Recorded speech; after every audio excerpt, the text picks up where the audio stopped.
తెనుగోళ్ళు ఇచ్చిన శిల్పక పండ్లు తేనె మామిడి పండ్లు తీయంగా తిందామె తీరొక్క పండ్లు చిలక నేరేడు పండ్లు కాపోళ్ళు ఇచ్చిన మక్క కంకులు అవి పాల కంకులు కాల్చుకొని తిందాము కందికాయలు పచ్చి పల్లికాయలు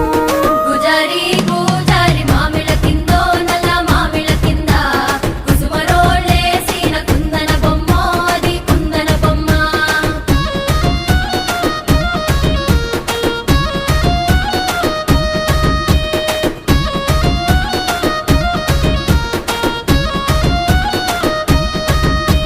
బెస్తోలు పెట్టిన పచ్చి చేపలు అవి వట్టి చేపలు కమ్మంగా తిందాము